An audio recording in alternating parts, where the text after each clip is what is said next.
21, 21:10 vamos a empezar lo que queda de este estudio, de este estudio interactivo, repaso con respuestas, con preguntas y respuestas de lo que hemos hablado en relación al Espíritu Santo.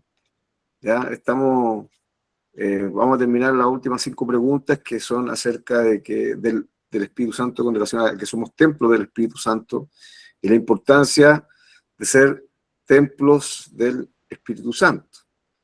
Yo igual, ¿se acuerda que yo les había dicho que hicieron una tarea durante la semana? No sé si se acuerdan qué fue lo que cuál fue la tarea que les pedí que hicieran.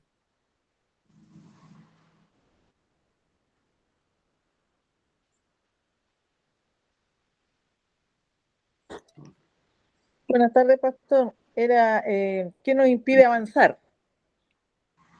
Claro, que le pidiéramos al Espíritu Santo que nos guiara y nos mostrara qué era lo que nos estaba impidiendo avanzar. ¿Se acuerda que nosotros hablamos de la importancia de tener la conciencia en nuestra vida de que el Espíritu Santo es una persona? Y qué importante es poder tratarla como tal, ¿entiendes?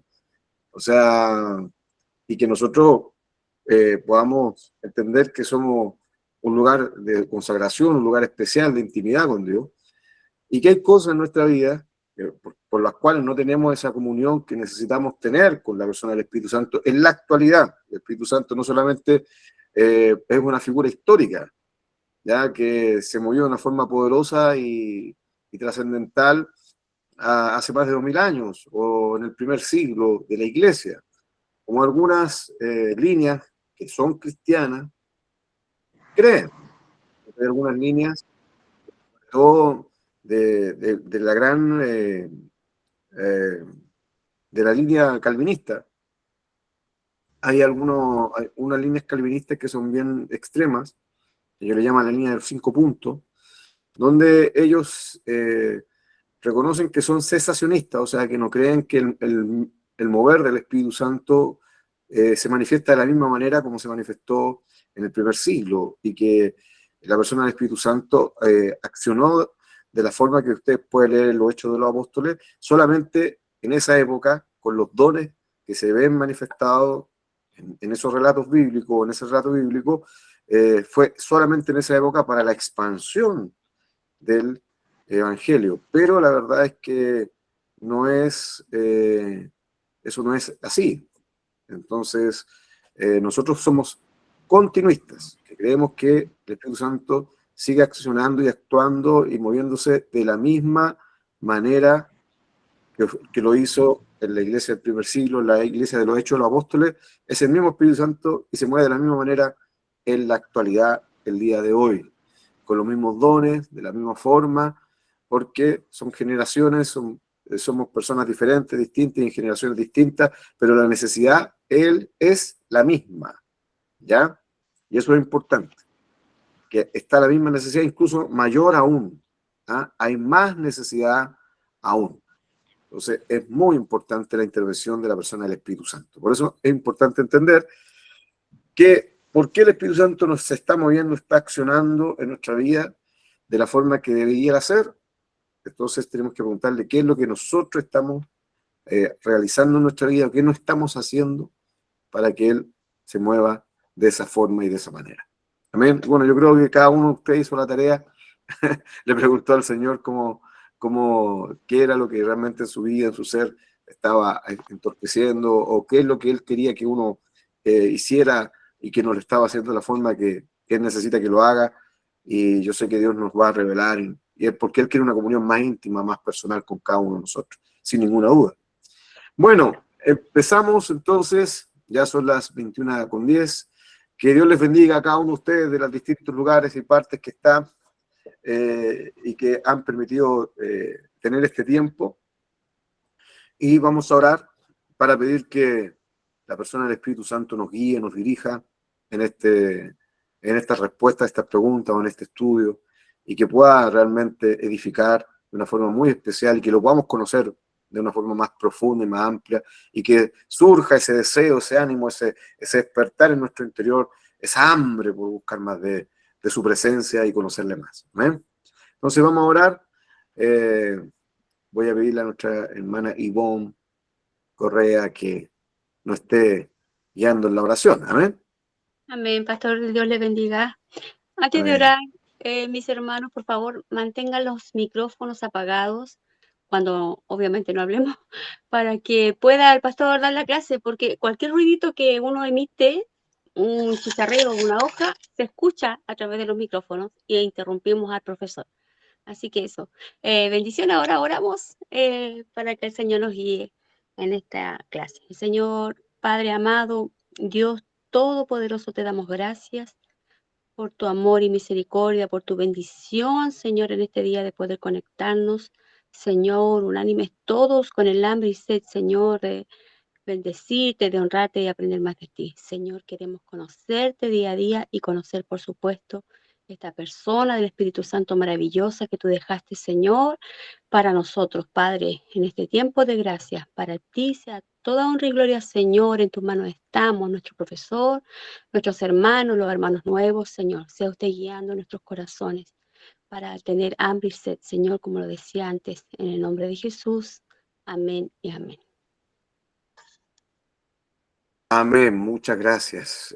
Sí, lo creemos que en este momento la atmósfera obviamente es distinta, es diferente, porque aquí está la revelación, la gracia y la persona del Espíritu Santo de Dios moviéndose en nosotros y dándonos esa revelación de una forma más amplia y más profunda que nosotros necesitamos. Así que vamos a compartir las diapositivas para seguir respondiendo las preguntas. Hemos respondido 5 preguntas. Dios bendiga a nuestro obispo que está con nosotros también. Obispo, que Dios le bendiga. Saludos ahí a la distancia. Amén. Entonces, voy a compartirles a ustedes nuevamente las diapositivas. Ustedes me van a decir si se ven o no se ven. Se ven, parece, ¿cierto? Ya, ahí no. Se ven. Muy bien. Excelente. Entonces, vamos a hacerlo de esta forma. Ya. Ahí sí. Y ahí yo les voy a compartir. Bueno, un breve y rápido repaso, solamente, para entrar en las últimas 5 preguntas que nosotros estamos realizando la semana pasada, en relación directamente con este tema que es Templo del Espíritu Santo. Personalmente, a mí me gusta mucho este tema, sobre todo tratarlo como Templo del Espíritu Santo, lo que estamos haciendo ahora, porque esto nos revela la intimidad que el Espíritu de Dios quiere y necesita tener con cada uno de nosotros y la posibilidad que nosotros tenemos de esta intimidad, porque nosotros somos el templo del Espíritu Santo, donde el Espíritu de Dios quiere y necesita habitar, ¿ya? O sea, Él habita en nosotros. Hay un tema de profundidad, porque hay intimidad. Intimidad significa conocimiento, significa entrelazamiento, significa compartir, significa conocimiento, ¿ya? Entonces, por eso a mí me gusta mucho este tema, porque es aquí donde, cuando nosotros tenemos la conciencia en nuestra vida y comprendemos que somos templo del Espíritu Santo, como el apóstol Pablo le dijo a la iglesia de Corinto, cuando los hermanos en Corinto estaban realmente no reflejando y demostrando el carácter de Cristo en su vida, el apóstol los confronta con esta palabra que les dice: ¿acaso ustedes no saben que son templos del Espíritu Santo? O sea, que el Espíritu de Dios habita en ustedes, que realmente ustedes son un lugar de santificación, un lugar de consagración, un lugar donde realmente tienen que reflejar esa intimidad con Dios. Entonces, les hace con esta frase, el apóstol Pablo los hace reaccionar, meditar, pensar, ¿ya? Y entender en la posición en la que estaban los hermanos, la importancia de su posición, y obviamente también esa enseñanza trasciende el día de hoy para cada uno de nosotros. Nosotros tenemos que entender en qué posición nosotros estamos, ¿ya? Y que esto no es solamente una actividad que nosotros podemos realizar como una actividad de distracción, de entretenimiento, de juntarnos, congregarnos en alguna parte, junto a un grupo de personas que profesan una fe y que alaban a Dios, que cantan bonito y que también son muy espirituales y oran, y qué bueno poder participar de este grupo de hermanos, son muy amables conmigo. No, aquí estamos hablando de poder realmente tener una comunión con Dios, tener una intimidad con Dios, conocer realmente a Dios de una forma profunda y real y ser útiles en medio de su reino y en el propósito que Dios tiene con nosotros, ser instrumentos de bendición de parte de Dios, que se manifieste la gloria y el poder de Dios a través de nuestra vida. Cuando nosotros comprendemos esto y entendemos esta importancia, realmente empezamos a experimentar una profundidad mayor, y empezamos a experimentar realmente una revelación aún mayor de parte de Dios a nuestras vidas, porque tenemos la conciencia del Espíritu de Dios en nuestros corazones y en nuestra vida, y su importancia. Entonces, como estábamos comentando, partimos preguntando, hicimos la primera pregunta: ¿qué significa que nuestro cuerpo sea templo del Espíritu Santo? Esa pregunta, de acuerdo al texto base que nosotros tratamos, donde el apóstol Pablo le habla a los hermanos en Corintios, ¿cierto? En 1 Corintios 6, capítulo 6, versículo 19 al 20. Esa fue la primera pregunta, ahí estuvieron las respuestas que nosotros entregamos. Pues la segunda pregunta: ¿cuál era el problema espiritual principal de la iglesia en Corintios según la introducción del estudio bíblico? Y ahí llegamos a un acuerdo que uno de los grandes problemas que tenía la iglesia de Corintios, o el problema principal, era su desconexión con el propósito espiritual que ellos tenían. Se habían realmente olvidado de su propósito espiritual, se habían desviado de su propósito espiritual, y obviamente la dirección del Espíritu Santo no podía accionar en sus vidas como realmente necesitaban ser dirigidos por Dios. ¿Ya? Entonces habían perdido su enfoque y no reflejaban, de acuerdo a sus conductas, la guía del Espíritu Santo. ¿Ya? Vivían de acuerdo a sus propias fuerzas, eran comparados con una iglesia que no caminaba en la claridad, en la luz de Dios, sino caminaban en la oscuridad de sus propios pensamientos y sus propias ideas. Después, la tercera pregunta: ¿qué enseñanza dejaba el relato de Nehemías, como colocando un poco como ejemplo del templo, de la importancia del templo, ya que la realidad más profunda y más poderosa del pueblo de Israel, donde ellos se generaba todo lo que era el corazón de su nación, que los conectaba con Dios, donde desembocaba todo, era en el templo.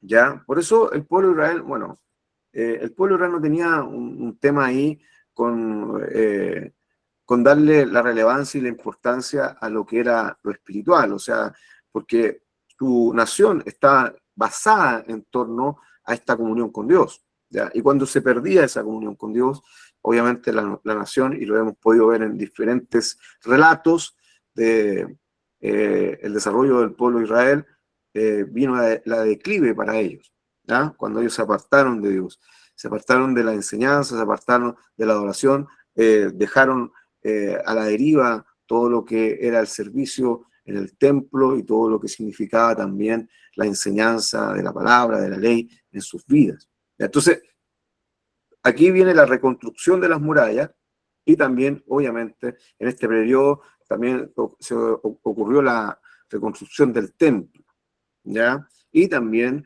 en este periodo, por Esdras, también la restitución nuevamente de la ley en el pueblo y en la nación.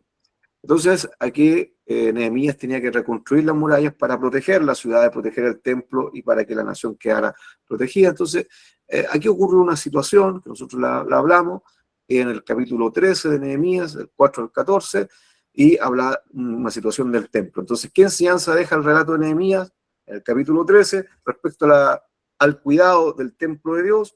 Y podemos ver que ahí ocurrió una situación donde un enemigo del pueblo de Dios habitó en el templo porque Eliasib, que era el sumo sacerdote, le permitió que eso sucediera, que este enemigo era Tobías, pero no solamente que le permitió que habitara en el templo, sino que le dejó un lugar específico y especial a él para que habitara, desocupó ese lugar, y ese lugar era donde se guardaban todos los utensilios para la adoración y para el oficio del templo, ¿ya?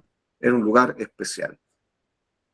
Entonces, aquí Nehemías identifica que era necesario identificar que esto era un error, que esto estaba mal, no evita él identificar este error.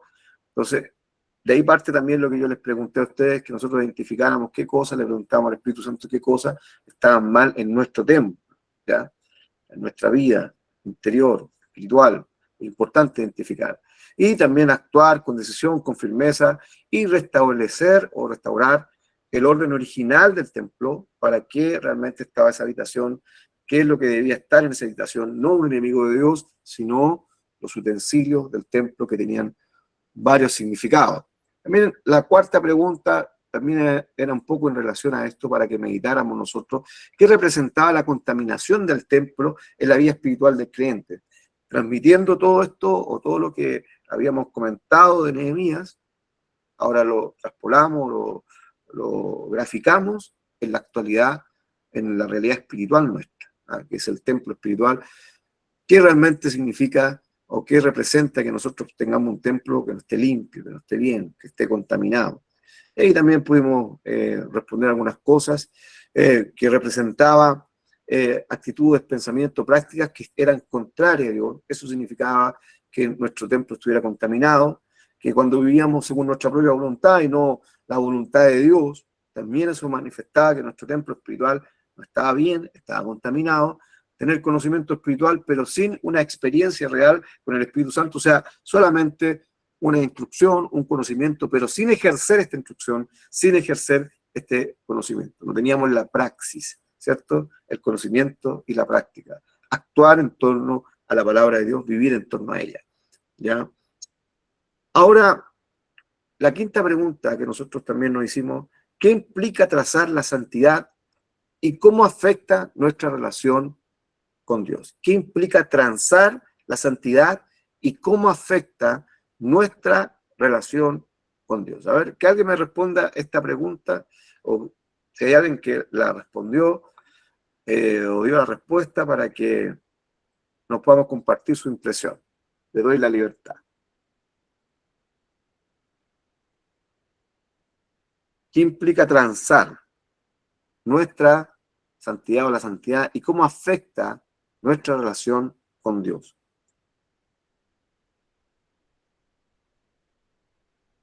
No sé si hay alguien que me pueda responder esta pregunta. Está en libertad para hacerlo.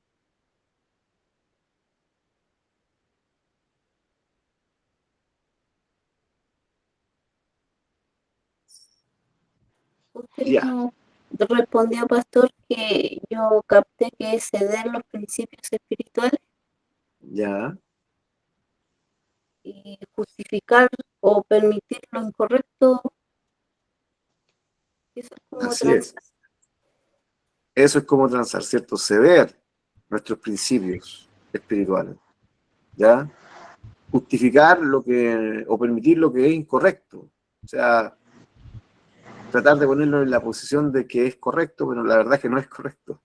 Es decir, no, si no está tan mal, si los otros lo hacen, pero si la palabra de Dios nos dice que está mal, está mal. Y priorizar otras cosas sobre las cosas de Dios. O sea, nuestra prioridad siempre tiene que ser el reino de Dios. Si somos hijos del Señor, somos hijos de Dios, somos transformados, cambiados, renovados, realmente lo más importante para nosotros es movernos en el propósito y en la voluntad de Dios. Y todo tiene que girar en torno a eso. Nuestra vida cotidiana, cuando estamos en la voluntad y en el propósito de Dios, no se ve afectada de mala manera, todo lo contrario, toma un mayor sentido, ¿ya? También esto nos afecta porque inhabilita la dirección del Espíritu Santo. Cuando nosotros transamos, cuando nosotros realmente hacemos lo incorrecto, cuando nosotros justificamos nuestro accionar equivocado, ¿ya? Frente a la palabra de Dios, y la ponemos en la posición de que no es tan malo, o realmente ya no es así como se decía, o si otros lo hacen, realmente Dios me perdona, Dios es perdonador. Si nosotros justificamos nuestro accionar pecaminoso, nuestro accionar que impide que la voluntad y el propósito del Espíritu Santo actúe en nosotros, inhabilitamos la dirección del Espíritu Santo. porque como lo dice la palabra, el Espíritu es santo, ¿ya? Genera una desconexión ¿con quién? Con Dios, ¿ya? Esto es muy importante, la forma de realmente estar unidos a Dios, de estar conectados, comprender realmente profundamente a Dios en nuestras vidas, es teniendo la comunión con el Espíritu Santo. Porque el Espíritu Santo habita en nosotros, que es el Espíritu de Dios. O sea, solamente el Espíritu de Dios realmente conoce lo que está en Dios. Y Él nos revela realmente el propósito de Dios. Refleja una actitud de autosuficiencia. Yo puedo dirigirme solo. Cuando tengo estas actitudes, no tomo atención a lo que realmente me está apartando de la dirección del Espíritu de Dios en mi vida, o sea, transo la santidad. Y me afecta sobre todo en esto, que yo estoy dando una señal, una demostración a través de mi actitud que yo puedo solo, que no necesito la dirección de Dios en mi vida. Entramos en la pregunta número 6. Aquí para que me ayuden a responder. ¿Qué elementos se guardaban en el templo y qué simboliza cada uno en la vida cristiana? A ver, si alguien de los que estamos acá leímos y respondimos esta pregunta, por lo menos que me nombren algún elemento, 1 o 2 elementos. ¿Se acuerdan que, de acuerdo al relato de lo que estaba en Nehemías, de esa habitación donde estaba Tobías, el enemigo de Dios, se sacaron los utensilios, ¿cierto? Los elementos del templo. ¿Qué elementos, dice, se guardaban en el templo? Que alguien me comente algún elemento. El arca de la alianza. El arca de la alianza, muy bien. ¿Ya? ¿Qué otro elemento? Incienso. Incienso, muy bien. Utensilios. Utensilios, ¿cierto? Para el servicio. El diezmo del grano, del vino y del aceite. El diezmo del grano, del vino y del aceite. Mire, Las ofrendas. sí, a ver, las ofrendas, muy bien. Muy bien. Velo. Bueno, ahí están diferentes utensilios, pero sobre todo en esta habitación están estos utensilios importantes también, ¿cierto? Que eran las ofrendas, los diezmos, que eran los inciensos, que eran los utensilios, ¿ya? En el templo en sí, claro, había más utensilios, como el arca, ¿ya? Las mesas, los altares. Ahora, ¿qué simbolizan esto, o cada uno de estos en mi vida? Porque estos utensilios representaban algo en el templo, ¿cierto? Por algo Dios le dio esta revelación a Moisés, era imagen del templo del cielo. Dios se lo dijo a Moisés, hazlo como yo te lo mostré, ¿ya? Ahora, cada uno de estos utensilios refleja algo espiritual y sobre todo ahora en la actualidad tiene mayor sentido para nosotros, ¿ya? Veámoslo, a ver. Dice, el estudio menciona el incienso, como ustedes me lo acaban de decir. ¿Qué representa el incienso? Adoración y rendición a Dios. Los utensilios, ¿qué eran los utensilios? Las herramientas, ¿cierto? Que se utilizaban para darle vida a todo el accionar y toda la adoración y todo lo que Dios pedía que se utilizara, ¿cierto? ¿Esto qué representa en la actualidad para nosotros? Los dones y herramientas espirituales para servir. Las ofrendas, sustentos, compromiso con la obra de Dios, diezmos, provisión para el servicio espiritual. O sea, el diezmo en sí era con lo que los sacerdotes, los levitas, ellos vivían, ¿ya? Y era la provisión también para el templo, para todo el desarrollo del templo. Este era un sistema de economía que Dios había instaurado para Israel. Pero no solamente eso, porque el diezmo no está solamente instaurado por la ley, como algunos predicadores dicen que ya el diezmo eso ya no tiene sentido, ya no sirve porque eso era de la ley, pero el diezmo fue antes de la ley. El diezmo se manifiesta en la palabra bíblica a través de Abraham con Melquisedec, eso fue por fe, ¿ya? Abraham diezmó a Melquisedec por fe. Bueno, y hay una enseñanza tremenda, muy poderosa con relación al diezmo, ¿ya? Y por qué en la actualidad nosotros deberíamos seguir haciéndolo, ¿ya? Es muy importante eso, que nosotros lo vamos a entender, qué es lo que refleja, qué es lo que representa y por qué se mantiene hasta la actualidad y por qué nosotros deberíamos seguir en esta accionar.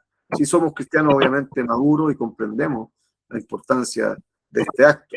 Entonces, estaban estos utensilios, estaban todas estas cosas en esta habitación especial, y también habían otras cosas como el altar de bronce, la fuente de bronce. El altar de bronce representaba la expiación, el sacrificio, ¿ya? La fuente de bronce, la purificación, la muerte del yo. Ustedes saben que esta fuente de bronce donde se purificaban, esta fuente se hizo con todos los espejos de las mujeres. Entonces tenía una representación de la muerte del yo, ¿ya? De nuestra vanidad, de nuestra propia preocupación, de rendir completamente nuestro ser ante Dios. Los panes de la proposición, que esto representa la palabra, el alimento espiritual. El candelero, que representa el carácter de Cristo y la obra del Espíritu Santo sobre nosotros. Ustedes saben que el candelero tiene una particularidad, o tenía una particularidad. El candelero tenía que ser forjado a martillo y de un solo material. Y esto representa cómo Dios forja el carácter de Cristo en cada uno de nosotros a través de la obra del Espíritu Santo. Y el candelero no podía apagarse, tenía que estar las 24 horas, mientras estuviera el templo, tenía que estar las 24 horas encendido con aceite. Entonces representa nuestra comunión, representa que de esa manera nosotros podemos reflejar el carácter de Cristo si el Espíritu Santo está morando en nosotros de una forma plena y continua, y que debemos preocuparnos por eso. Eso es algo que debían mantener siempre. El candelero debía mantenerse encendido porque iluminaba todos los demás utensilios que estaban en el templo.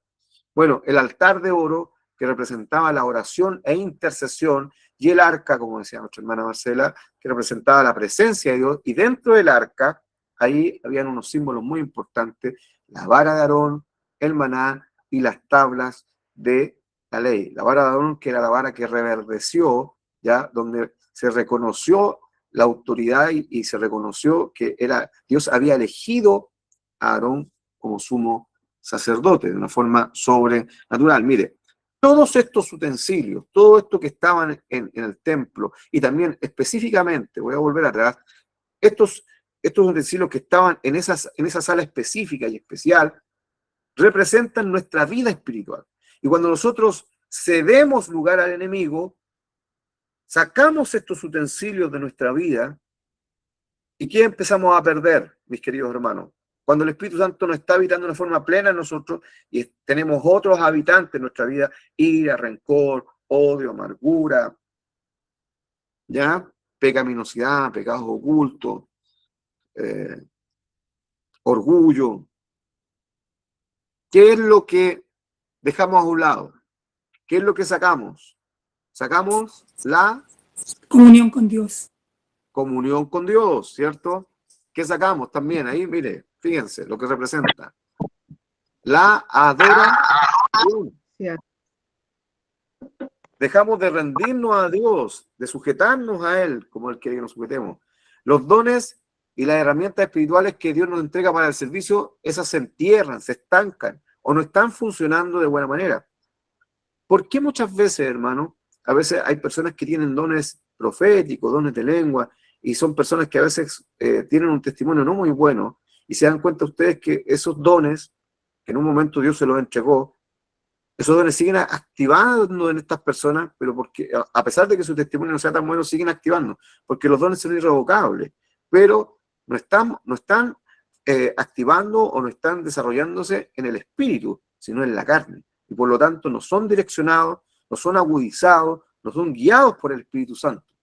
Entonces, muchas veces las personas cuando tienen dones, como ejemplo en este caso, dones de profecía o otro tipo de dones carismáticos, y no están de una manera espiritual, consagrados al Señor, pueden entrar en turbación y en confusión. Y ahí parte todos los problemas a veces de las congregaciones y de la iglesia, donde realmente vemos a personas que carismáticamente, son muy movidas, pero testimonialmente dejan mucho que desear. Y eso realmente inhabilita a una persona. Ya, yo le aconsejo, hermano y hermana, que si alguien me va a entregar una palabra profética, porque el Espíritu Santo sigue moviéndose, y dice la Biblia que nosotros no podemos menospreciar la profecía, ¿ya? Si el Espíritu Santo actúa en las personas, si a alguien le viene a entregar una palabra profética, usted tiene que discernir el carácter del profeta. Si esa persona tiene un testimonio que no está acorde a la palabra de Dios, no reciba ninguna palabra de esa persona. Porque puede que esté actuando en el don, pero está actuando de una manera humana, carnal, ¿ya? E incluso hasta puede estar confundida o turbada. Entonces es muy importante esto. Entonces cuando nosotros cedemos el espacio, nuestros corazones, dejamos que el enemigo de Dios o los enemigos de Dios estén en nuestras vidas, empezamos a dejar a un lado toda la actividad poderosa, maravillosa del Espíritu Santo que se manifiesta en estas actitudes. Dejamos de ser dadivosos, dejamos de ofrendar, dejamos de comprometernos con la obra de Dios y obviamente dejamos de diezmar o no lo hacemos directamente, hermanos queridos. ¿Ya?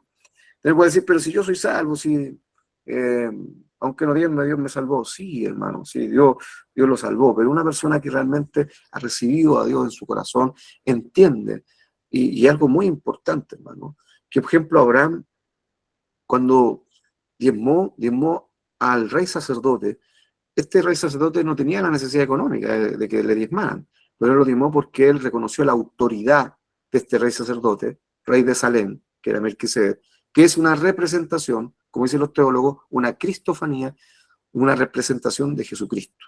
Porque el único rey sacerdote es Jesucristo, no hay reyes sacerdotes. ¿Ya?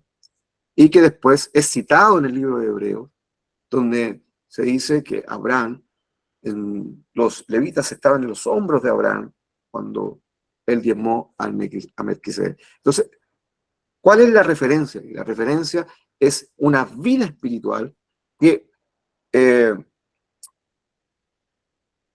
realmente reconoce y prioriza lo espiritual antes que cualquier otra cosa. Por eso, en el templo, esto no era un tema para el templo. No era un tema para el pueblo de Dios entregar sus ofrendas, entregar sus diezmos, adorar al Señor, porque para ellos lo más importante era el templo, era la adoración, era la comunión con Dios, no era diálogo. En la actualidad sí es un tema para nosotros, porque vivo en un mundo muy materialista y en un mundo que gira en torno a nuestras propias fuerzas y a lo que nosotros podemos hacer. Entonces para nosotros lo económico es muy importante y ahí nosotros tenemos que analizar. Bueno, ese es un tema largo, de la verdad, lo podemos tratar después. ¿Por qué era urgente tomar una decisión en cuanto a la limpieza del templo según el ejemplo de Nehemías? Que alguien me ayude con esta pregunta. ¿Alguien quiere responder?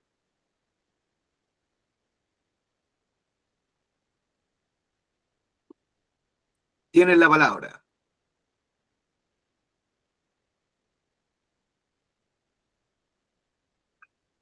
¿Por qué era urgente tomar una decisión en cuanto a la limpieza del templo según el ejemplo de Nehemías? ¿Por qué era necesario ser tan radical y limpiar y volver las cosas a la normalidad, sacar al enemigo de Dios, a Tobías, sacarlo del templo y volver nuevamente estos utensilios ahí donde estaban, cuidados, guardados, protegidos, y no estaban regados por cualquier parte del templo?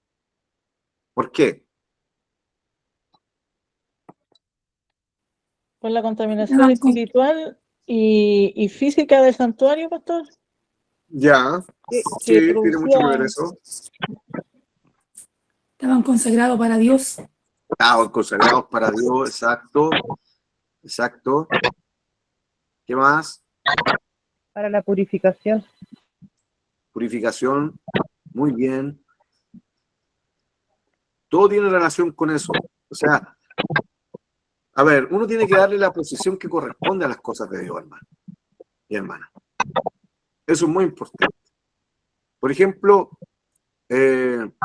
cuando tomamos Santa Cena nosotros en la iglesia, es muy importante entender que cuando nosotros presentamos el pan y el vino, ya deja de ser un pan cualquiera o un vino cualquiera. sino esos dos elementos son santificados y Dios actúa en fe a través de esos elementos. ¿Ustedes lo creen así o no? Yo lo creo así. Por eso es importante darle la importancia. Por ejemplo, cuando nosotros entramos al templo, a la iglesia, podemos ir a la estructura, y llegamos al templo, es importante que nuestra vida, nuestra mente, nuestro ser esté completamente enfocado a lo que yo voy. ¿Por qué yo voy? Mi necesidad espiritual. Que eso es un lugar que realmente habita la presencia de Dios, no solamente en mi ser, en mi interior, habita la presencia de Dios. Y sobre todo nuestra vida interna espiritual.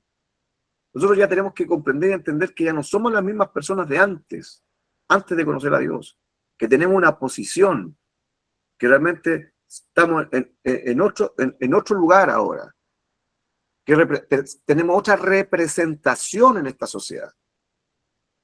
Entonces, según esto, ¿por qué era urgente tomar una decisión en cuanto a la limpieza del templo, según el ejemplo de Nehemías?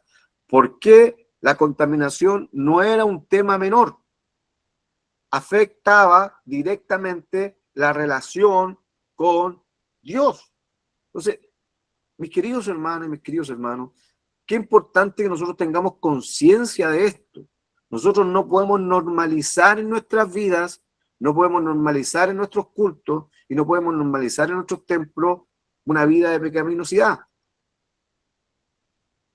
No podemos normalizar cosas que Dios rechaza en nuestros templos. Y lamentablemente en la actualidad muchas veces normalizamos muchas cosas de la sociedad y que se quieren ejercer o quieren intervenir en medio de nuestra realidad congregacional, o líneas de pensamiento o actitudes que vienen de la sociedad y que no tienen nada que ver con Dios y con los principios de Dios. Y nosotros también hacemos una mezclatura de muchas cosas con temas bíblicos para justificar nuestras conductas, a veces también.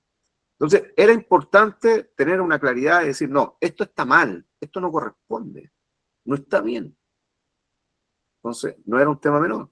¿Por qué? Porque afectaba a la relación con Dios. Todo lo que afecte nuestra relación con Dios tiene que ser erradicado de nuestras vidas, mis queridos. Todo. ¿Por qué? Porque cada momento que pasaba, el templo seguía fuera de su propósito. O sea, el templo cumplía un propósito. No, el propósito del templo o de ese lugar no era cobijar a una persona o cobijar a un enemigo de Dios, menos un enemigo de Dios. No, el propósito del templo era para tener comunión con Dios, para la adoración de la comunidad, para que Dios se reflejara y se manifestara a través del templo, a través del sacerdocio, a través de todo el oficio que se hacía en el templo para el pueblo. Ese era el propósito. Y cada utensilio, cada artefacto que estaba en el templo tenía un propósito. Y no podíamos, no se le podía cambiar ese propósito. Y del lugar donde se le había indicado, por ordenanza de Dios. ¿Ya? Requería una acción inmediata y radical. Claro que tenía que ser inmediata y radical, hermanos y hermanas. Por eso es tan importante. Cuando nosotros vemos cosas que no están bien en nuestra vida, cosas que no están acorde a la voluntad de Dios, sea en donde sea nuestra área, tenemos que nosotros pedirle a Dios que nos direccione, nos guíe y actuar en torno a esa realidad para que nuestra vida espiritual sea plena y el propósito se manifieste en nosotros y podamos tener mayor claridad para ser dirigidos por Dios y sensibilidad en nuestras vidas. Nehemías no postergó esto.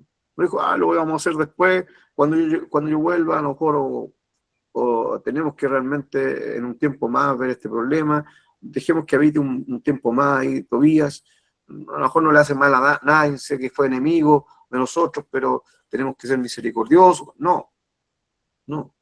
Arrojó todo lo que estaba contaminado, lo arrojó, lo sacó, ordenó limpiar y restablecer o restaurar el templo. Una actitud radical y que tenía que ser a tiempo. Ahora, Jesús hizo algo muy parecido, ¿no? ¿Es así o no? Que alguien me lea Juan capítulo 2, versos del 13 al 16. Que alguien lo lea. por favor.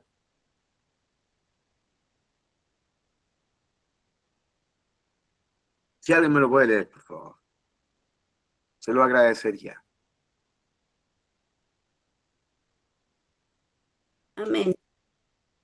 Estaba cerca la Pascua de los judíos y subió Jesús a Jerusalén y halló en el templo a los que vendían bueyes, ovejas y palomas, y a los que convistían allí sentados, y haciendo un azote de cuerda, echó fuera del templo a todos, a las ovejas, a los bueyes, y esparció las monedas de los cambistas y volcó las mesas, y dijo a los que vendían palomas: quitad de aquí esto y no hagáis de la casa de mi padre casa de mercado. Amén. Muchas gracias, mi hermano. Muchas gracias. ¿Qué enseñanza nos deja esta actitud de Jesús al limpiar el templo, según como lo relató nuestra hermana en el libro de Juan? ¿Qué enseñanza nos puede dejar? Que es muy parecido a lo de Nehemías, ¿cierto? Se fija que todo radica en el templo, la importancia que tiene el templo, ¿no? Y la importancia también de tener un templo, primero, limpio, acorde y que cumpla el propósito. Y cuando no se está cumpliendo ese propósito, porque podríamos decir, Jesús se volvió loco, mire lo que hizo. Pero ahí viene un celo a la vida de Jesús, nuestro Señor. Y este mismo celo está en la actualidad de nuestras vidas. Entonces, ¿alguien me puede compartir qué enseñanza nos deja? De acuerdo también a la lección. Pastor, la enseñanza que podría hacer es que nosotros, nuestro corazón es engañoso y tenemos en él muchas como basuritas que tenemos que sacar. Por ejemplo, tenemos, qué sé yo, ira, rabia, vanidades, todas esas cosas que están en nosotros y que a pesar de que ya somos hijos del Señor, aún están ahí y tenemos que irlas sacando poco a poco, como el Señor sacó todo lo que había en el templo y que no correspondía ahí. Eso. Sí, mi hermana, gracias por ese aporte. Es así, es correcto. Y aquí vemos una actitud radical de Jesús, ¿cierto? Porque el templo tenía que cumplir su propósito. ¿Y cuál era el propósito? Como lo dijo Jesús, que era casa de oración, ¿cierto? Oración, sí. ¿Cierto? Era una casa donde tenía un propósito especial. Y era la casa de mi Padre, donde Dios habitaba. Donde Dios habitaba. Entonces, no podía ser un lugar para transar, un lugar para hacer negocios con lo que era la fe, porque aquí hay un trasfondo mayor, ¿eh? Porque a veces hay personas que dicen, no, nosotros no hacemos rifas, no hacemos nada porque la casa de Dios no es para eso. Pero a veces hay iglesias que necesitan medios porque las congregaciones no tienen los recursos para poder hacer cosas y hacen algunas actividades para poder recolectar fondos, ¿cierto?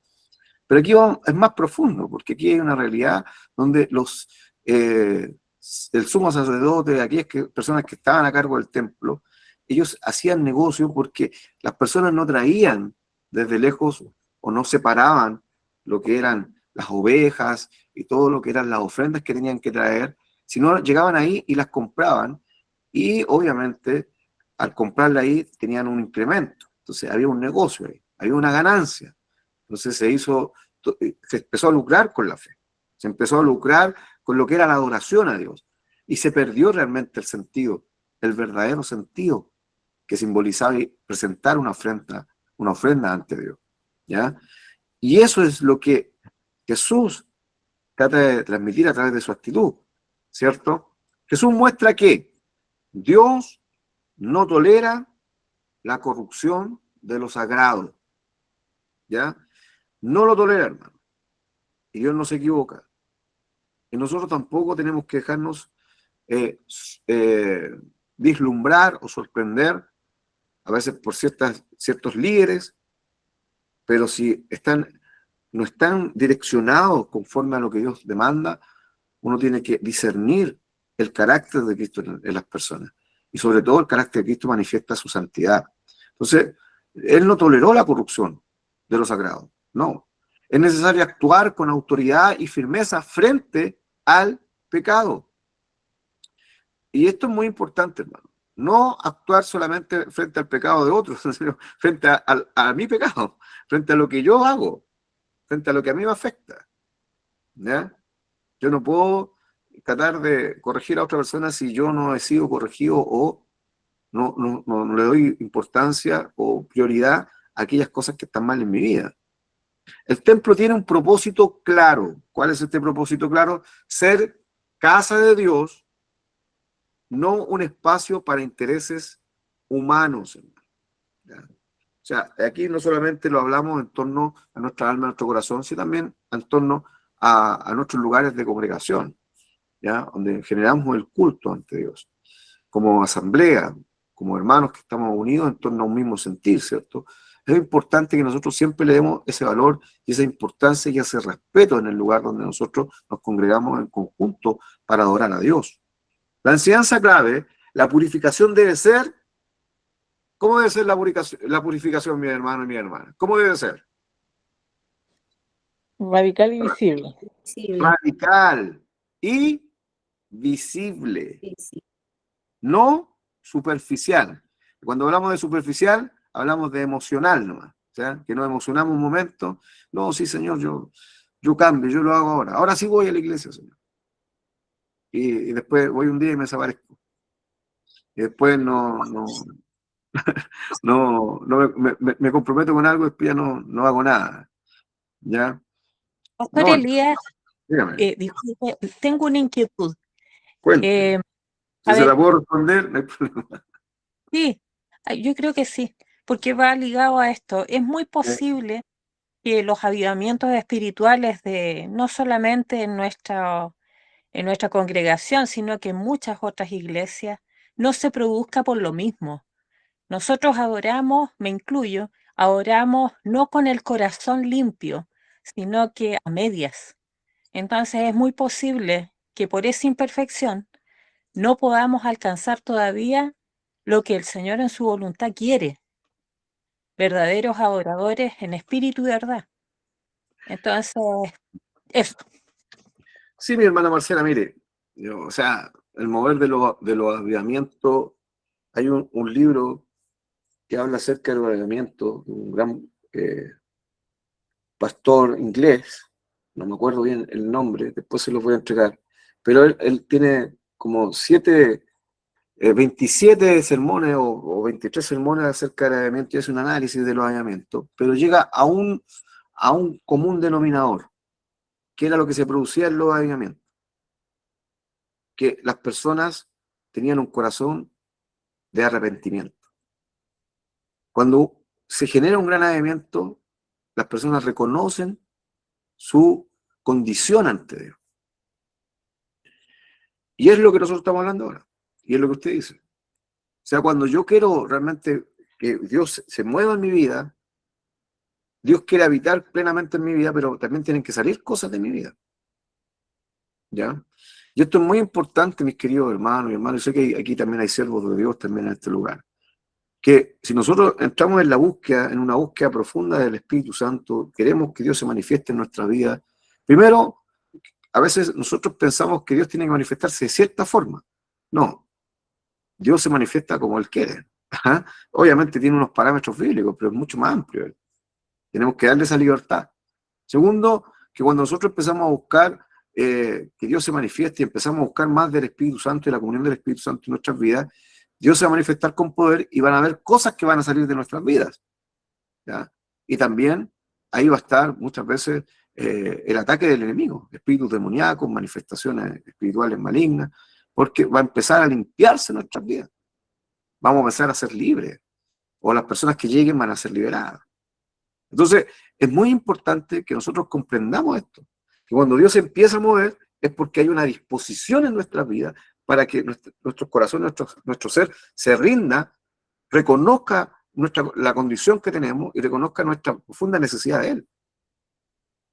Entonces, creo que ese es un común denominador. Cuando el templo se empieza a limpiar y nosotros tomamos decisiones y entendemos realmente la importancia de nuestro llamado ante Dios y que nuestra vida tiene que cada día estar más en sujeción y en santidad ante Dios, ahí es cuando Dios se empieza a mover de una forma plena en nuestros corazones. Entonces comparto mucho con usted. No sé si alguien más tiene alguna opinión con relación a esto, porque ya vamos a pasar a la otra pregunta. Una Juan, pregunta, pastor. la pregunta. Una Sí, pregunta. Sí. dígame. La misión Antorcha de la Fe. ¿Qué avivamiento busca en general? Porque he escuchado hablar ya en varios estudios que siempre se menciona la palabra avivamiento, pero ¿qué avivamiento específico busca la misión Antorcha de la Fe? ¿Manifestaciones con respecto a los dones espirituales? Si puede aclarar ese punto. Por ejemplo, es muy importante nosotros como misión, como Antorcha de la Fe. Primero, hay 3 puntos que nosotros le hemos dado énfasis, ¿cierto? Las 3 C que se le llaman, ¿no? Crecimiento, que parte del crecimiento en alma, infraestructura y un crecimiento espiritual en nuestras vidas. Eso quiere decir una comunión plena en nuestro ser. Eso es parte de un avivamiento en nuestra vida. Pero cuando nos referimos directamente a lo mejor a una búsqueda de un conocimiento o de una experiencia espiritual en nuestro ser, creo yo que lo que se busca acá es una comunión más íntima con el Espíritu de Dios y que Él nos guíe y nos utilice para que Él se manifieste como Él estime conveniente a través de nuestras vidas. Cuando nosotros nos disponemos en nuestros corazones y conocemos más de Dios y conocemos más de la presencia de Dios, del Espíritu Santo de Dios, y permitimos que somos instrumentos de Él, permitimos que Dios actúe sobre nuestras vidas, se manifiesta todo lo que la palabra bíblica habla que tiene que manifestar, ¿ya? Toda la gracia de Dios, toda la sabiduría, todos los dones de Dios, el carácter de Cristo sobre nuestras vidas. Entonces, yo creo que hablar de avivamiento significa de vidas que realmente se comprometen con el Señor y se dejan usar por el Señor, una disposición clara, precisa, y obviamente el Espíritu de Dios va a actuar en nuestra vida. Ahora a veces entendemos, nosotros a veces las comunidades o la cristiandad entiende que un avivamiento es que hayan sanidades, hayan milagros. Claro, eso es parte de un avivamiento, pero no es en sí todo el avivamiento. El avivamiento parte por una persona que realmente comprende su necesidad de Dios y se dispone a servir la obra. Y también cuando hablamos de avivamiento, hablamos que no solamente una persona lo comprende, sino que un conjunto más amplio de personas entienden lo mismo, que una congregación que a lo mejor habían 2 o 3 personas que se movían, pero después toda la congregación o gran parte de la congregación empieza a comprender y empieza a moverse en torno al mismo propósito. Eso es un avivamiento. Que entendamos la voluntad de Dios en nuestra vida y que nos dejemos usar por Él. No sé si le he respondido, mi querido hermano. Sí, pastor. Muchas gracias. No, pero espero responder. La verdad es que es mucho más amplio a veces, pero para simplificar, creo que eso es que seamos verdaderos canales, instrumentos, y que tengamos una disposición plena. Que ya viva Cristo en nosotros. Que no vivamos nosotros, sino Cristo vive en nosotros. ¿Ya? Como dice el apóstol Pablo, ya no vivo yo, sino Cristo vive en mí. Y eso no es una palabra lejana, ¿eh? Lo pensemos porque el apóstol Pablo lo dijo, nadie más lo puede decir. Debemos decirlo también nosotros. Vamos a pasar a la otra pregunta, ¿les parece?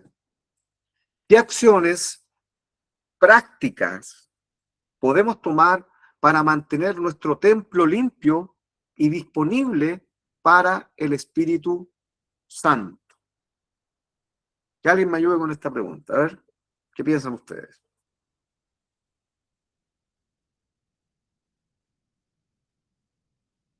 ¿Qué acciones prácticas? O sea, algo que podamos realmente realizar.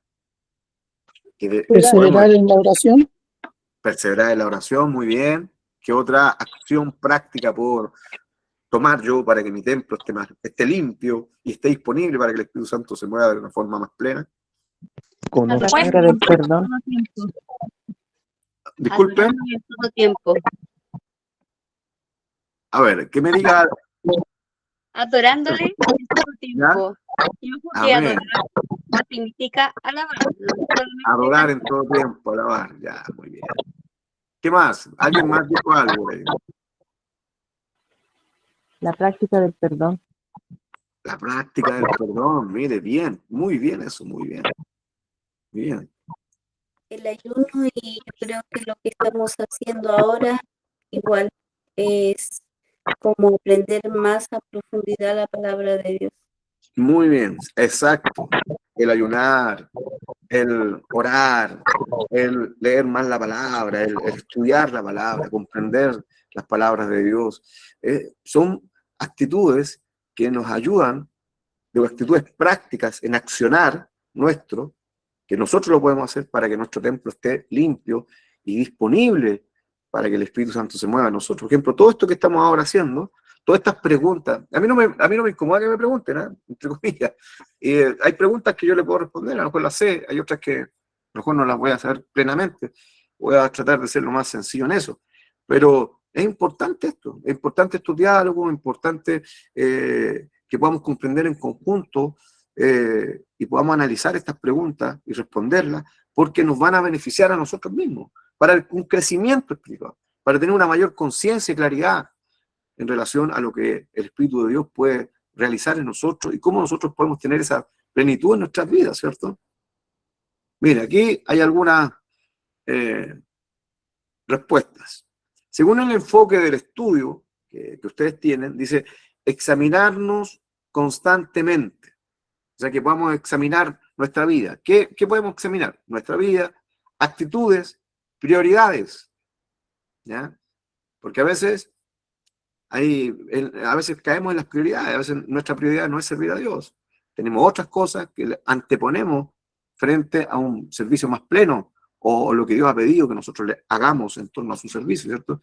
Nuestras actitudes a veces no cuadran con relación a lo que Dios necesita que tengamos nosotros como actitud de vida, como carácter. Nuestra forma de vivir. Hay varias cosas que a lo mejor en nuestra forma de vivir tampoco están alineadas con una plenitud de parte de Dios en nosotros, ¿cierto?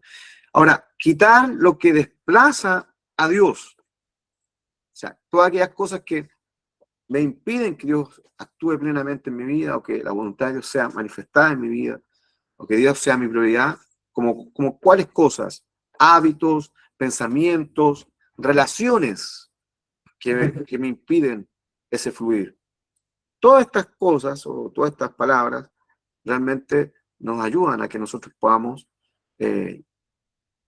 tomar accionar de limpieza y disponibilidad para que el Espíritu de Dios se mueva en nosotros.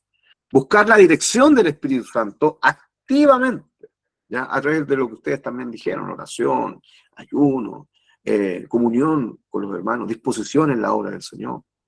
Practicar la santidad, o sea, decisiones coherentes con la fe, ¿ya?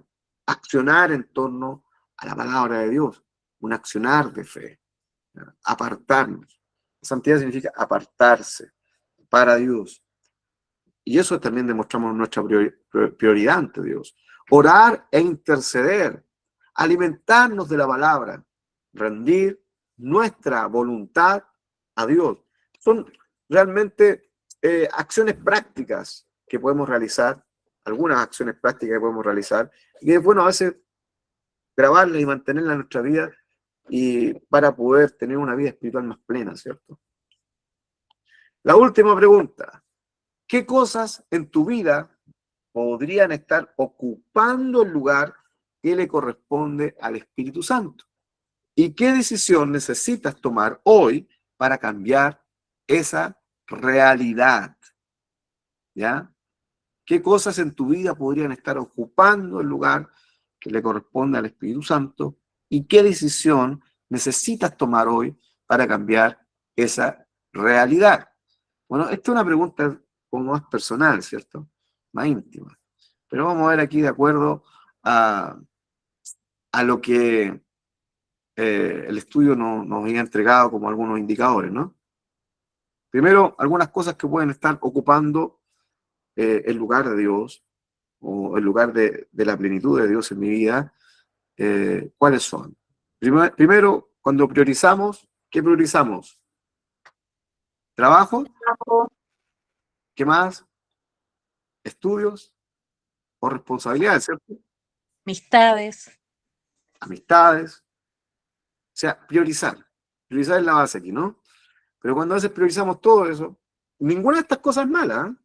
No, todo lo contrario. Es bueno trabajar, estudiar, tener responsabilidades, bueno, en nuestra realidad de vida social, familiar. Pero cuando todo eso es más importante que tener una vida espiritual y de comunión con Dios. O sea, por sobre la vida espiritual. ¿Ya? O sea, nosotros entendemos que todo emana de la vida espiritual. Si nosotros tenemos comunión con Dios, todas estas cosas, el trabajo, el estudio, la responsabilidad, la vamos a poder ejercer de mejor manera, de una forma más clara, amplia y precisa en nuestras vidas. Porque vamos a estar en la voluntad perfecta de Dios. ¿Qué otras cosas pueden ocurrir? ¿Qué otras cosas pueden ocupar el lugar de Dios? Dice, distracciones constantes. ¿Cuáles distracciones? Leámosla, a ver. La tecnología. La Redes tecnología, sociales, redes sociales, el celular. el celular, ¿cierto? El ocio, pero excesivo. Tener ocio de vez en cuando no es malo, pero excesivo, ¿cierto? Cuando somos realmente ociosos. ¿Cómo le llamamos a los ociosos excesivos? ¿Cómo se llaman? ¿Cómo le decimos nosotros? Flojos, ¿no? Flojos. ¿Ya? Flojos. Por ejemplo, mire, yo en la iglesia hay hermanos que yo sé que trabajan y a veces tienen sus negocios, ellos hacen todo el esfuerzo y hay días que pueden venir, otros días, pero ellos dicen, pastor, este día yo puedo venir y hacen el esfuerzo y llegan. Pero hay personas que a veces viven muy cerca de la iglesia y no van, o llegan tarde, y es una costumbre. Y no hay un problema intermedio, sino es porque están acostumbrados. Teniendo el tiempo, teniendo la disponibilidad, teniendo el lugar, teniendo los medios, y a veces no se hace. ¿Por qué? Porque hay distracciones, ¿no? O sea, cuando es más importante las telenovelas coreanas que orar o que leer la palabra. No es malo que vea una telenovela coreana, no es malo, son bonitas, pero tiene que leer la palabra también. Es más importante, ¿no? ¿Qué piensa usted? Es un ejemplo, a lo mejor mal ejemplo, un ejemplo. Ya, autosuficiencia. ¿Alguien parece que quería opinar algo? Sí, pastor, es sobre lo mismo, es que hoy en día, sobre todo la juventud, está muy pegada a la filosofía de este mundo, a que, bueno, filosofía entre comillas de el yo, mi tiempo primero, yo como mujer, yo como varón necesito desarrollarme y dar esas filosofías del mundo, darle puerta abierta, no nos sirve a nosotros como cristianos. Al servicio del Señor están camufladas, está el diablo sigilosamente trabajando para apartarnos del real compromiso que debemos tener en el Evangelio para con el Señor, no para con la iglesia. Porque, ojo, hay muchos que sirven, aquí no pasa, pero hay muchos que sirven a la vista, pero no realmente al Señor.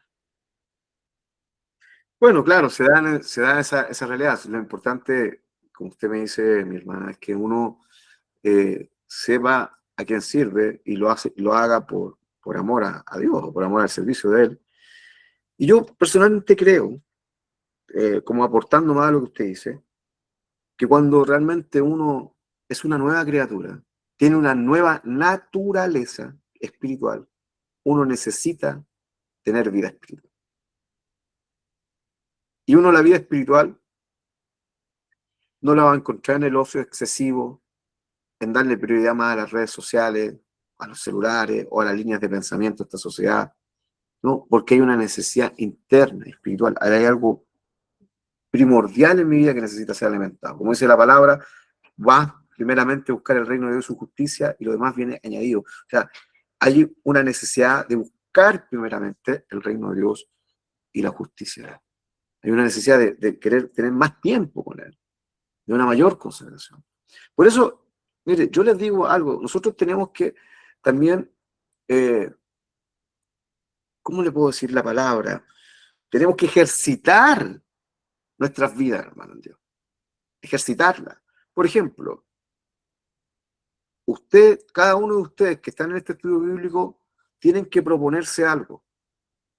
Si es que no lo han hecho, a lo mejor lo han hecho, de que tienen que leer la Biblia completa.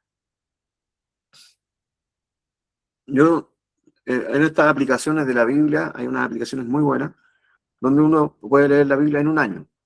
Y uno lee por día, en un año, y están tan bien esquematizados, que incluso le dan hasta un pequeño devocional, después los textos que tiene que leer, y usted se le demora 20 minutos, 15 minutos, tranquilamente leyendo. Y ahí usted va leyendo y después en un año ya la tiene leída la Biblia, hermano. Entonces, ¿cómo nosotros que somos servidores de Dios, incluso a veces líderes, a veces predicadores y predicadoras, incluso a veces enseñadores, y no nos hemos leído la Biblia completamente? ¿Me entienden o no? Esto es algo que tenemos que pensar, volver a la esencia, porque hay distracciones en nuestra vida.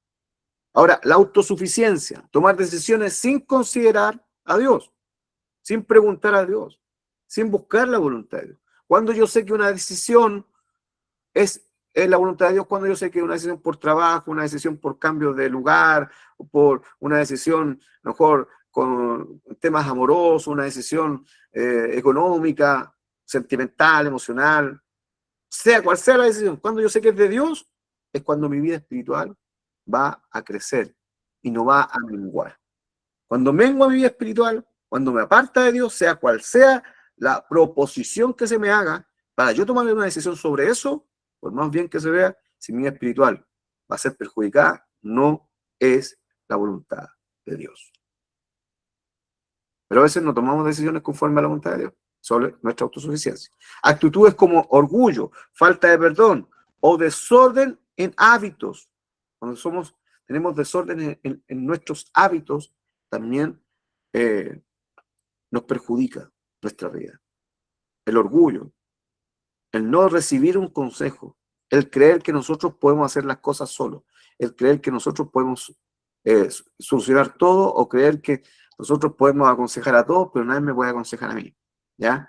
La falta de perdón, tener conocimiento de Dios, pero sin una relación activa con Él. O sea, conocer mucho la palabra, que es la gran crítica a los que se le hace a las personas que estudian, que leen harto, que estudian teología, dicen, no, que conocen mucho, saben mucho, pero no, si es bueno estudiar, y entre más estudie, mejor. ¿Ya? A mí me gusta leer, me gusta estudiar, no creo que soy un gran maestro, pero la verdad, hay grandes personas, grandes maestros, pero lo importante es que eso también usted lo aplique, que tenga una vida espiritual. Ya. ¿Qué decisiones yo tengo que tomar para que realmente mi vida espiritual cambie hoy y cambie esa realidad que necesito que cambie para que el Espíritu Santo fluya plenamente en mi vida? ¿Qué decisiones debo tomar? A ver, reconocer lo que está desplazando a Dios en mi vida y hacer un cambio concreto e inmediato. A ver, aquí hay unos ejemplos. ¿Cuáles serían los ejemplos? Volver a establecer tiempos de ¿qué? De oración y Lectura bíblica. Lectura. ¿Cómo le llamamos nosotros a eso? Nuestros devocionales. Amén. O sea, siervos de Dios y siervas de Dios, hermanos y hermanas en la fe, ministros y ministras del Señor. Nosotros tenemos que tener un tiempo con el Señor a solas. Un tiempo que se lo entreguemos a Él o a ella. Por ejemplo, yo no concibo, hermano, que el día domingo nosotros entremos a una reunión y ya estemos, apenas entramos, a veces como digo, llegamos a ser atrasados y ya estamos mirando la hora para salir del templo. O que la reunión se demora mucho, 1 hora y media. No sé qué hora es, entre comillas, a lo mejor me estoy demorando yo aquí. A ver. Ay, ¿qué hora es? No tengo la hora. Sí, ya estoy muy pasado ya. Discúlpenme, estoy pasado. Me emocioné. Me tendrían que haber parado y dice, pastor, ya se pasó ya. Vamos a terminar con esto. Es muy importante, hermano. Yo no consigo que hayan personas que a veces estén mirando y le den 2 horas, menos de 2 horas el día domingo al Señor. Yo les digo que nosotros deberíamos darle un día al Señor. Y si eso es el domingo, no tendríamos que estar preocupándonos de nada más y organizándonos para ese día. No preocupándonos, a lo mejor de la hora de entrada, preocupándonos para que lleguemos a la hora correcta, unos 10 minutos antes, 15 minutos antes, a nuestros cultos, y después la salida, hay uno preocupándose de la salida. Hay excepciones. A veces hay personas que tienen familiares que no son convertidos. Bueno, excepciones, pero no todos. Sino permitir que el Espíritu Santo fluya en nuestra vida y saber que ese es el día del Señor, no es nuestro día. Bueno, se los dejo, eso es una impresión mía personal. Quitar o limitar aquello que está ocupando el primer lugar. Buscar conscientemente la dirección del Espíritu Santo en las decisiones. Ordenar la vida para que Dios tenga el lugar primero, central, sea lo primordial. Tengo que ordenar mi vida para que Dios sea lo primero en mi vida. Idea clave del estudio que acabamos nosotros de responder: no basta identificar el problema, hay que actuar como Nehemías y Jesús, tomar decisiones firmes y sin postergar. ¿Lo podemos repetir todo esto? Lo último, tomar decisiones firmes y sin postergar. Eso, hay que hacerlo. Y aquí ya terminamos. Ay, me equivoqué. Ay, sí. Ya. Aquí voy a dejar de compartir. A dejar de compartir, ya. Ahí sí. Que Dios les bendiga grandemente. Disculpen si me pasé la hora. Ya está esta es la última clase que tenemos del Espíritu Santo de estas preguntas. Ahora, la otra semana viene otra clase que es, le digo enseguida, la palabra, ¿cierto? Es, al tiro le digo, la palabra de Dios. Esa es la clase, ¿ya? Y obviamente lo va a hacer otra persona, ¿ya? Así que para mí ha sido un gusto poder haber estado estas 3 clases con ustedes. Espero que haya sido de bendición, espero que nos hayamos podido nutrir entre nosotros mismos, ¿ya? Y obviamente lo que venga después también hay que seguir nutriéndose de lo que Dios tiene a través de su palabra y su revelación. La importancia de la palabra es ya lo que viene después, ¿ya? Que Dios les bendiga. Vamos a hacer una oración para agradecer por este momento. Padre, en el nombre poderoso de Jesús, en esta hora pido y clamo por cada uno de mis hermanos y hermanas, de sus siervos y sus siervas, Señor. Espíritu Santo de Dios, habite plenamente en nosotros. Saque todo aquello que impida, Señor, que su gloria fluya plenamente en nuestras vidas. Que los dones, Señor, que están dormidos, que están enterrados, sean desenterrados en esta hora. Que el fuego de tu Espíritu se mueva de una forma plena y poderosa en nosotros. Que seamos verdaderos hombres y mujeres, verdaderos templos, Señor, que cobijen tu gracia y tu presencia. El nombre de Jesucristo sea glorificado a través de nosotros. Padre, en esta hora pido, de una forma especial, si hay algún enfermo, alguno débil, o alguien, Señor, que esté, Padre, apesadumbrado o siempre algún tipo de ataque de parte del enemigo, en el nombre de Jesús, se pueda derramar poder de sanidad, Padre, poder de liberación, Padre, y ánimo y fortaleza. Gracias, Padre, porque tuya es la gloria, desde ahora y para siempre. Amén. Que Dios les bendiga. Pueden despedirse cada uno de ustedes. Buenas noches, muchas gracias. Que Dios le bendiga mucho. Buenas noches, hermanos.